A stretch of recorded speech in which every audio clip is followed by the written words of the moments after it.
Hawarden didn't merely take a few mementos so that one day the grandchildren and the great-grandchildren might have a sense of their ancestors. She took 800 photographs in less than 8 years, which, given what each of them took to create, goes well beyond casual documentation. These were not albums filled with birthdays, holidays, graduations, balls, and weddings, but objects that were meant to display the art of photography. We know of Lady Hawarden's art ambitions because she entered her pictures in exhibitions. Just the names of her acquaintances, mentioned in Dodier's pamphlet, which accompanied the exhibition, place her smack in the middle of the art world of her day. There was her friend, Sir Francis Seymour Hayden, an eminent surgeon and a successful etcher. There was Sir Henry Cole, the director of the South Kensington Museum, which eventually became the Victoria and Albert. And there was Oscar Gustav Rylander, who was as influential then as a photographer could become.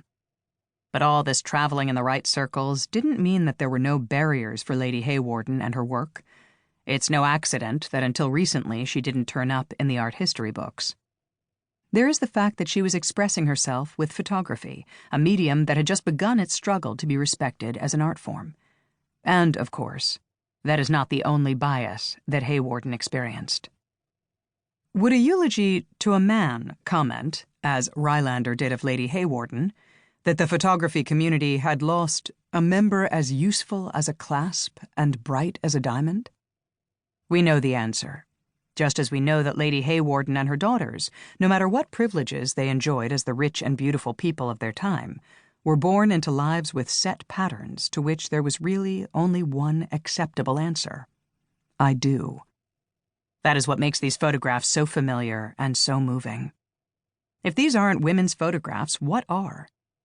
They were taken before the daughters' marriages, while their future was still outside that window, and when their sense of pleasure in each other drew them together and held them in the room for hours. There they put on costumes, enacted roles, and probably laughed like crazy, teased each other, and bucked when they had to freeze for an uncomfortable amount of time. From certain expressions on their faces, one gets the feeling that they did their fair share of, "Come on, Mom, I can't hold this pose forever." One can only imagine how precious Hawarden's photographs became to her family after she died. Pictures to trigger the grief at what was now gone, reminders of the pleasure that once was. Each person in the Hawarden clan must have had an individual response to these idyllic views.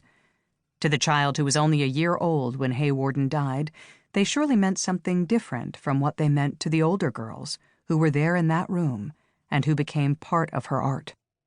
When the photographs left the family and went to a museum, they lost their precise history, but they took on a new open-endedness, which fits right in with their capacity for suggesting stories.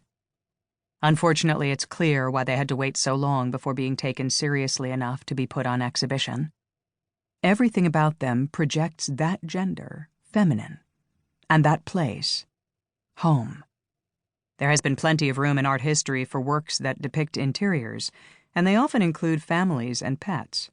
But it's rare to see such works in a museum if the perspective is that of the wife, mother, and overseer of the household. And the official history of photography is even more empty of domestic pictures by women than the history of painting is. Until recently, in most of the history books, there was only Julia Margaret Cameron, like Mary Cassatt, an accomplished artist who became a token.